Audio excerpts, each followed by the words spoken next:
예수님께서 12제자들을 파송하셨죠. 지난주에 12제장을 파송하셨는데 그 파송하신 목적이 첫 번째는 하나님의 나라를 전파하기 위해서 파송하셨고, 두 번째는 앓는 자, 병든 자를 고치려고 하는 목적으로 파송하셨습니다.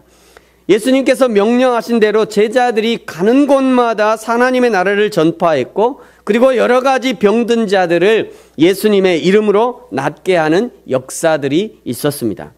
얼마나 놀라운 일들이 많이 있었는지요. 1차로 전도 여행을 마치고 돌아온 제자들의 놀랍고 감격에 찬 보고가 오늘 10절에 등장합니다. 10절 이렇게 말씀하죠. 사도들이 돌아와 자기들이 행한 모든 것을 예수님께 여쭈었다. 이 얼마나 감격적이고 감동에 찬 보고였을까요? 모든 제자들이 말이죠, 너도 나도 여기저기서 예수님, 제가 갔더니 이런 일이 있었습니다. 할렐루야, 주님이 하셨습니다. 나도 가는데 이런 일이 있었어요. 너도 이런 일이 있었어요. 나는 없었는데, 저는 그런 일이 안 일어났는데요. 저 문전박대 당했어요. 막 이런 간증들이 12명의 제자들이 돌아와서 예수님 앞에 막 간증을 쏟아놓는 거죠. 여러분, 이것이 교회의 참 모습입니다. 교회는 한 주간 세상에서 믿음으로 살고 믿음을 적용하며 살아온 성도들이 한 주에 한 번 또는 여러 번 모여서 말이죠, 모일 때마다 그들의 믿음을 간증하는 자리가 되어야 하는 것입니다. 꼭 승리한 간증이 아니라도 좋습니다. 때로는 실패했지만, 그러나 그 가운데 믿음으로 버텨내고 믿음으로 다시 일어서고 믿음으로 다시 도전했던 이야기들을 서로 나누는 거죠. 그것이 간증인 거예요.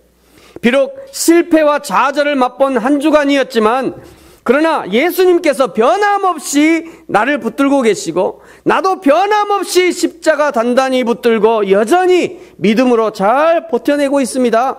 바로 이것이 간증인 거예요. 내 주위에는 아직도 여전히 풍랑이는 바다와 같아요. 아직도 풍랑이 잠잠해지지 않았어요. 비록 내가 예수님처럼 이 바다야 잔잔해라 명해도 오히려 이 바다가 나를 그냥 무시하는 것처럼 오히려 풍랑은 더 그냥 광풍이 되어가는 것 같아요. 여전히 나를 삼키려고 달려들지만, 그러나 나는 예수님의 품에 안겨 평안을 누리고 있는 것, 이것이 바로 간증인 것이에요. 믿음으로 성공한 간증도 있을 것이고, 믿음으로 도전했지만 실패한 간증도 있을 것입니다. 그것을 통해 배우게 된 것, 하나님 아버지의 마음을 알게 된 간증들이 있을 것이에요. 교회를 섬기다가 상처만 가득한 그런 간증도 있을 것입니다. 사랑을 실천하다가 상처받은 그런 간증도 있을 것이에요. 이 모든 간증을 들으시고 주님께서 말이죠, 우리의 눈에서 눈물을 씻어주실 것을 기대하는 거죠. 그러면서 끝까지 붙어 있어야 되는 거예요. 예수님 옷자락을 붙들어야 되는 겁니다. 십자가 단단히 붙들어야 돼요. 어떤 태풍에도 나가떨어지지 않을 정도의 그런 믿음을 가지고 붙들고 있어야 됩니다. 붙어있는 자는 예수님의 위로를 경험할 것이요, 붙어있지 못한 자는 결코 위로를 경험하지 못할 것이에요. 예수님께 보고를 끝낸 제자들을 데리시고 예수님께서 벳세다라고 하는 지역으로 들어가셨습니다. 거기서도 예수님은 여전히 변함없이 하나님의 나라를 선포하시고 병 고칠 자를 고쳐주셨어요. 예수님이 제자를 데리시고 벳세다로 가신 것은 이제 막 사역을 마치고 돌아온 제자들을 조금 쉬게 하려고 하는 그런 목적이 있었습니다. 오늘 본문에서는 안 나옵니다만 마가복음 6장 31절에 보시면요, 예수님께서 제자들에게 너희는 따로 한적한 곳으로 가서 잠깐 쉬어라 하시니 이는 오고 가는 사람이 많아 음식 먹을 겨를도 없음이라. 얼마나 제자들이 하나님이 부어주신 능력과 권위로 사역을 잘했던지 사람들이 그냥 인산인해를 이룬 거예요. 인산인해를 제자들에게, 12명의 제자들에게 막 가는 곳마다 제자들이 와요. 그러니 잠시 쉴 틈도 없고 음식 먹을 겨를도 없었던 거예요. 그래서 예수님이 일부러 사람들이 없는 곳으로 가서 좀 쉬라고, 가서 좀 힐링하고 오라고 일부러 보내신 겁니다. 여러분, 우리 예수님은요, 세상에 있는 어떤 리더들보다 자상하신 분이에요. 그저 제자들은 선생 되신 예수님께 배운 대로 사역을 했고 사역의 현장에서 많은 기적들을 맛보았기 때문에 지금 사기가 충천해 있습니다. 그러나 비록 영적으로는 충만해 있지만 그런데 넓은 지역을 걸어서 이동했기 때문에 육신이 피곤했을 것이고 리더이신 예수님은 그것까지도 생각하신 거예요. 사랑하는 성도 여러분, 예수님을 따르시기 바랍니다. 예수님의 일을 하십시오. 그러면 그 안에서 영과 혼과 육의 완전한 쉼을 얻게 될 것입니다. 우리 교회는요, 목사님, 전도사님, 사모님까지 이렇게 세 사람의 사역자가 있습니다만 사역자의 세계는 참으로 신비로운 세계예요. 사역자의 세계는 참 신비롭습니다. 없는 것 같지만 풍성하고요, 약한 것 같지만 강한 거예요. 늘 배고픈 것 같지만 늘 배부르고요, 당당할 것이 없는 것 같지만 항상 당당하고, 섬김을 받아야 할 것 같은데 섬김을 베푸는 일이 더 많습니다. 모를 것 같지만 알게 되는 일들이 많고요, 도움을 받아야 할 것 같은데 늘 누군가를 도와주는 입장에 서 있어요. 자기 몸 하나도 건사하기 힘들면서도 도와줘야 할 일이 생기면 어디서 그런 힘이 나는지 기쁨으로 섬김의 자리에 있는 것, 그것이 사역자의 세계입니다. 그러므로 가능하면 여러분에게 사역자의 길을 가도록 권면하고 싶습니다. 가능하면 말이죠. 늦었다고 생각하지 마시고 단 하루라도 사역자가 되어서 하나님의 나라를 섬기고 하나님의 교회를 세워가는 그런 일들을 해보시기 바랍니다. 그러면 예수님께서 주시는 평안과 안식과 위로와 능력이 평신도 때와는 그냥 확연히 다르게 느껴질 수 있을 거예요. 가끔요, 가끔 이게 교제하다 보면 자기는 젊었을 때 사역자로 헌신했는데 믿지 않는 남편을 만나고 또는 믿지 않는 아내를 만나서 또는 평신도를 만나서 사역자의 길을 가고자 했지만 결국 이제 사역자의 길을 가지 못하고 그냥 이렇게 있습니다. 이렇게 약간 후회 섞인 말씀을 하시는 분들이 가끔 있어요. 여러분, 그런 분들은 언제든지 저에게 말씀해 주세요.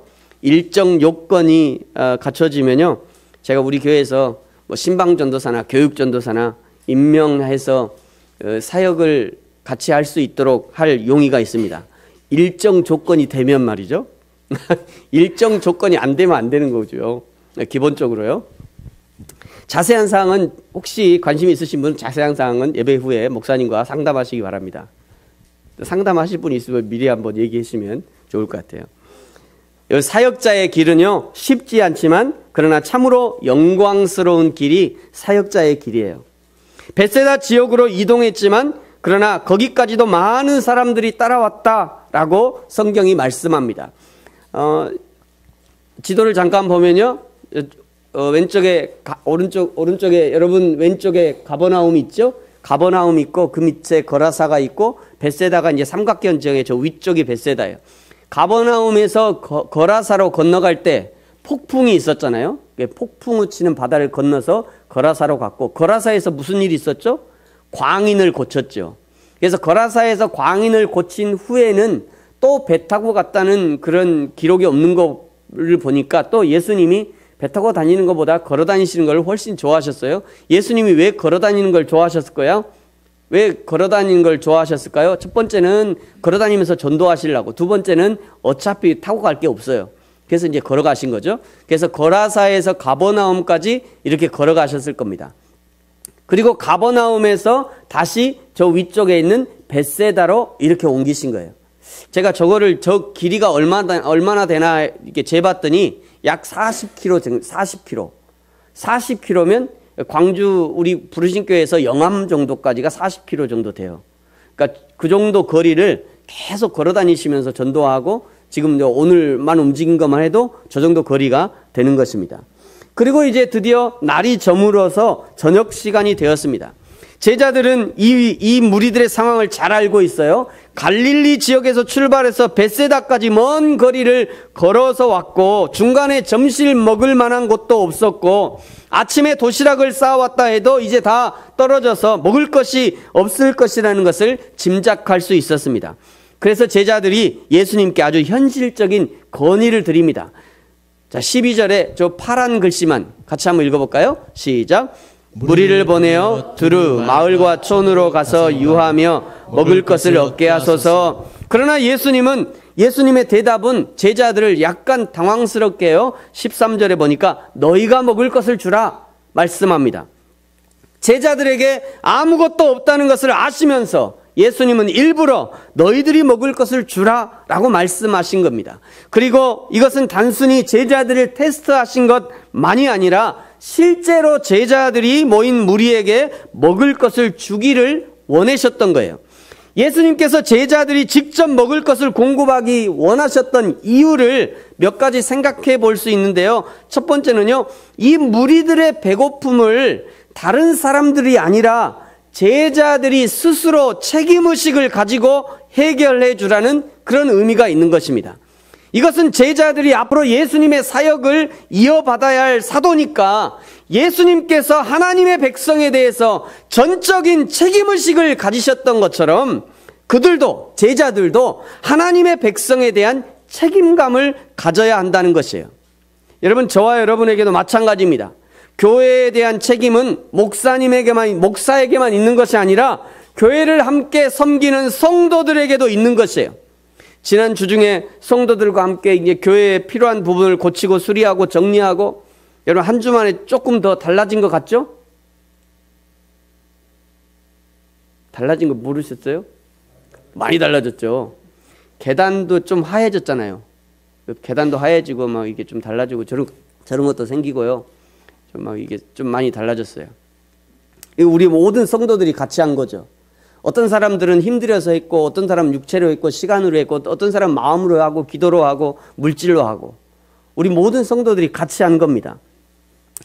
예수님께서 직접 제자들이 너희들이 주라 라고 하신 이유 두 번째는요, 예수님께서는 제자들이 선교 여행 중에 지녔던 권세와 능력에 대해서는 벌써 잊어버리고 극히 평범하고 또 소극적인 자세를 보이는 제자들을 깨우쳐주고 책망하는 의미로 그런 주문을 하고 계신 겁니다.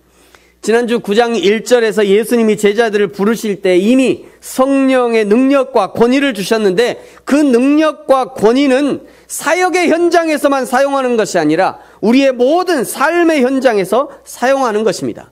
이미 주신 능력과 권위를 제자들이 사용하고 있는가 사용하지 않는가를 점검하고 일깨워 주려는 의도가 있으셨던 거예요. 세 번째는요, 제자들은 선교 여행 중에 아무것도 소유하지 않았습니다. 아무것도 너희가 갖지 말고 가라 이렇게 얘기하셨잖아요. 그래서 아무것도 소유하지 않았지만 줄이지 않고 헐벗지도 않았어요. 그것은 하나님께서 사람들을 통해서 그들에게 필요한 것을 공급해 주셨기 때문입니다. 때로는 영접하지 않는 성과 사람들도 있었지만 때로는 제자들을 영접하고 먹을 것과 여비를 공급해 주는 사람들이 있었던 것이에요. 이것이 바로 주님의 은혜인 것이죠. 그야말로 말씀대로 되어진 것입니다. 세 번째 이유는 이제 제자들은 자기들이 받은 것에 대해서 필요에 따라 이제 너희들이 받은 은혜를 돌려줘라, 이런 의미가 포함되어 있는 것입니다. 이것은 다른 사람들에게 대한 책임적인 동시에 의존적인 존재라고 하는 이 공동체 의식을 보여주고 있는 거예요. 여러분, 저와 여러분도 마찬가지입니다. 성도들이 없다면 목사의 존재 의미도 없을 것이고요, 목사가 없다면 또한 성도들도 흩어질 수밖에 없을 거예요. 이런 거 갖고 꼬투리 잡지 마세요. 무슨 목사가 성도들이 있어야 목사냐, 성도들 없으면 목사 아니냐. 아니, 그런 얘기 하는 게 아니잖아요. 지금 그런 얘기 하는 거 아니에요. 목사는 영원히 하나님 한번 안수하시면 목사죠, 당연히. 근데 목사가 목사의 역할을 해야 된다는 얘기예요, 제 얘기는. 그러므로 여러분, 여기 있는 이 조현철 목사가 말이죠, 제가 캐릭터를 탈다가 내가 늙으면 딱 저 모양이겠다. 어쩌면 이렇게 똑같은 그림이 있는지. 안경을 안 써가지고 안경만 쓰면 딱 그 모양이다. 여러분, 여기 있는 목사가 목사 직무를 잘 감당하기 위해서 절대적으로 필요한 것이 바로 여러분이 계셔야 되는 거예요. 목사만 있어서는 안 돼요. 성도들이 반드시 있어야 되는 거죠. 여러분이 여러분의 자리를 잘 지키고 앉아 있어야 목사의 능력도 발휘되는 것이고요, 더 힘있는 목회가 가능해지는 것입니다. 여러분도 마찬가지일 것이에요. 목사님이 목회를 잘하면 할수록 여러분은 성장하게 되어 있는 것입니다. 목사님이 목회에 집중하고 성경 연구에 집중하고 설교를 더 잘하면 할수록 여러분에게는 더 양질의 영적 양식이 공급되어지는 거예요. 그러니 목회자와 성도는 필요적이고 책임적이며 의존적인 관계가 되는 것입니다. 이런 의미에서 너희가 먹을 것을 주라 말씀하고 계시는 거예요. 너희들이 먹을 것을 주라는 예수님의 말씀을 듣자마자 발빠른 제자 중 한 사람이 우리에게 떡 5개와 물고기 2마리밖에 없어요. 그러면서 이것이 터무니없이 부족합니다. 우리는 할 수 없습니다. 이 물고기 2마리, 물고기 2마리와 보리떡 5개로 뭘 하겠습니까? 우리는 할 수 없습니다. 이렇게 보고합니다. 요한복음에서는요, 이 광경을 조금 더 상세하게 기록하고 있는데요. 요한복음에서는 예수님께서 빌립에게 우리가 어디서 떡을 사야 하고 사려면 얼마나 있어야 하냐 이렇게 물어보셨고요. 빌립은 대답합니다. 약 200데나리온 정도가 있어야 될 것 같습니다. 대답해요. 그렇게 빌립과 예수님이 대답을 하는 사이에 베드로의 동생 안드레가 어떤 아이에게 보리떡과 물고기 2마리를 이렇게 구해와서 예수님께 갖다 드립니다. 베드로만 성격이 급한 게 아니라 집안 내력인 것 같아요. 안드레도 얼마나 급한지 그냥 예수님이 얘기하자마자 바로 가서 구해와요. 안드레가 말이죠. 누가복음을 처음 시작하면서 누가는 자신의 성향을 이렇게 기록해 놨어요. 누가복음 1장 3절에 보면요. 그 모든 일을 근원부터 자세히 미루어 살핀 나도 누가는 의사였기 때문에 대충 눈대중으로만 하는 것이 아니라 정확한 데이터를 가지고 움직이는 사람이었습니다. 적어도 지금 이 광야에 남자만 5,000명이 있어요. 부녀와 어린이들까지 합치면 적어도 약 2만 명의 사람들은 있었을 것이다. 남자 1명에 여자 2명. 죄송합니다. 남자 1명에 여자 1명, 어린이 1명, 노인 1명. 이렇게 합치면 적어도 약 2만 명의 사람들은 있었을 것이다. 요즘 한 끼의 식사를 약 7,000원만 잡아도 2만 명 곱하기 7,000 하니까 약 1억 4천만 원. 예수님이 집회할 때 이렇게 돈이 많이 들은 것 같아요. 1억 4천만 정도 있으니 제사들이 딱 생각해보면 안 됩니다. 예수님 부족합니다. 우리는 할 수 없습니다. 바로 이렇게 반응이 나온 겁니다. 예수님의 12제자 중에는요 별별 사람들이 다 있었어요. 12명이 올라오니까 좀 시간이 좀 걸리죠. 이 12명의 제자들이 12명이 있었는데요. 이 중에는 성격이 급하고 행동파였지만 유일하게 물 위를 걸어본 베드로가 있었고요. 예, 베드로가 유일하게 물 위를 걸어봤잖아요. 소매치기에 능해서 헌금하면서 돈을 빼냈던 가룟 유다도 있고요. 늘 세금을 얼마나 바쳐야 하는지 계산하고 다녔던 마태도 있고요. 딱 한 번 내가 예수님의 못자국에 손을 넣어보지 않고서는 내가 믿을 수 없다. 딱 한 번 얘기했는데 세상에. 딱 한 번 그거 얘기했다가 그냥 의심 많은 도마라고. 지금도 사람들이 의심 많은 도마처럼 막 이러면. 딱 한 번 했다니까. 아마 우리 한국 사람들이 천국에 가면 도마 선생님 야 한국 사람들 다 와봐. 내가 의심을 얼마나 했다고 맨날 의심하는 넌 도마라고 그러냐. 따질 것 같아요. 딱 한 번 의심했어요. 오히려 도마는요. 주는 그리스도시요 고백했잖아요. 이 도마의 고백도 굉장히 중요한 고백이거든요. 그건 잘 생각 안 해 사람들이. 의심 많은 도마만 생각해요. 늘 이스라엘의 독립을 꿈꿨던 열심당원 시몬도 있었고요. 여러분 그런데 이 모든 사람들이 예수님의 제자였다는 것이고 이 모든 사람들이 예수님의 제자로 필요했다는 것이에요. 저와 여러분이 성향도 다르고 재능도 다르고 삶의 배경도 다르고 그런데 왜 하나님은 우리를 한 교회로 모이게 하셨고 한 공동체를 이루게 하셨을까? 아직은 잘 모를 수 있습니다만 하나님 편에서 부르심 교회를 이루기 위해서 반드시 필요하기 때문에 우리를 보내시고 우리를 모이게 하신 거 아닌가 저는 그렇게 생각합니다. 여러분 저를 따라 이렇게 고백해 볼까요? 나는 하나님께 꼭 필요한 사람이다. 다시 한번요. 나는 하나님께 꼭 필요한 사람이다. 두 번째, 나는 세상에 꼭 필요한 사람이다. 세 번째, 나는 부르심 교회에 꼭 필요한 사람이다. 여러분 꼭 필요한 사람이 되십시오. 하나님께 꼭 필요한 사람이 되시고요. 세상에 꼭 필요한 사람이 되시고 교회에 꼭 필요한 사람이 되셨으면 좋겠어요. 제가 경기도 김포에서 섬기던 그 하나로 교회라는 교회가 있는데요. 그 교회의 표가 그 교회 유치원의 표가 꼭 필요한 사람이었어요. 유치원 표가. 난 참 좋다. 그 표 참 좋구나. 세상에 내가 가는 곳마다 꼭 필요한 사람이 될 수 있으면 참 이것처럼 좋은 사람이 어디 있겠나 생각합니다. 너희가 먹을 것을 주라고 하는 예수님의 명령에 터무니없이 부족하지만 그것을 예수님께 가지고 나온 것이 중요한 것입니다. 거기 장정만 5,000명, 남자만 5,000명이 있었고 의사 누가는 그들을 약 50명씩 앉혔다 이렇게 기록하고 있어요. 그리고 그 터무니없이 작은 도시락을 하늘을 향해 들고 예수님께서 축사하셨습니다. 예수님께서 이렇게 아마 축사하셨을 것 같아요. 하나님 아버지, 오늘 우리에게 일용할 양식을 주셔서 감사합니다. 우리 영혼을 배부르게 하시고 갈급한 영혼에게 해갈의 은혜를 주옵소서. 이렇게 예수님께서 축사하시고 아마 빵을 내리지 않으셨을까 생각합니다. 예수님이 하늘을 향해 든 도시락을 내리자 제자들이 들고 있던 바구니에도 빵과 물고기가 가득해졌습니다. 이날 빵과 물고기는 나누어도 줄지 않는 신기한 빵과 물고기였습니다. 그리고 마지막 저 끝에 2만 명 정도가 앉아있는 그 마지막 저 끝에 그 마지막 한 사람까지 빵과 물고기가 전달되자 더 이상 빵과 물고기는 생겨나지 않았습니다. 그날 얼마나 많은 빵과 물고기가 있었는지 17절은 거기 모인 모든 사람이 배불리 먹고 12바구니가 남았다 이렇게 기록하고 있어요. 자, 17절 같이 한번 읽겠습니다. 시작. 먹고 다 배불렀더라. 그 남은 조각을 12바구니에 거두니라.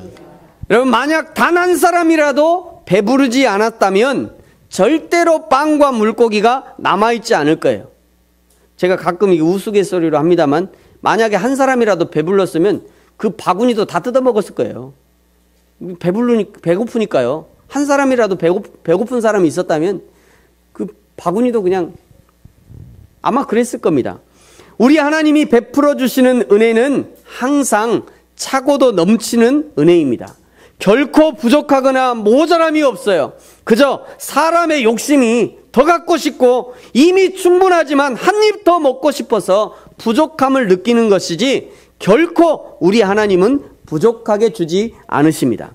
사랑하는 성도 여러분, 오늘 우리에게 먹을 것을 주시고 필요를 채우시는 하나님 앞에 나의 작은 도시락 내어드리시기를 축복합니다. 여러분, 이 공동체를 누가 책임집니까? 우리 하나님이 책임지시고 그리고 저와 여러분이 함께 책임져야 하는 것입니다. 하나님이 책임지시려고 우리에게 생명과 복음을 허락해 주셨습니다. 하나님이 책임지시려고 저와 여러분을 교회에 파송해 주신 거예요. 하나님이 책임지시려고 저와 여러분에게 힘을 주셔서 일하게 하셨고 건강하게 하셨고 헌신의 마음도 허락해 주신 겁니다. 그것을 위해서 함께 모이게 하셨고 함께 예배하게 하셨고 함께 기도하게 하신 것이고 함께 물질로 몸과 마음으로 헌신하며 살게 하신 거예요. 오병이어의 기적은 2000년 전 벳세다 광야에서만이 아니라 오늘도 여전히 일어나고 있고 이미 우리 가운데 풍성한 기적이 일어나고 있으며 앞으로도 계속 예수님 안에 있다면 계속 오병이어의 기적을 경험하게 될 것입니다. 그러므로 사랑하는 성도 여러분, 저와 여러분이 예수님을 떠나지 말고 우리의 믿음을 잃지 말고 십자가 단단히 붙잡고 변치 않는 신앙의 사람으로 있어지기를, 그래야 날마다 오병이어의 기적을 체험하는 저와 여러분이 되어지기를 예수님의 이름으로 축복합니다. 아멘. 기도하겠습니다.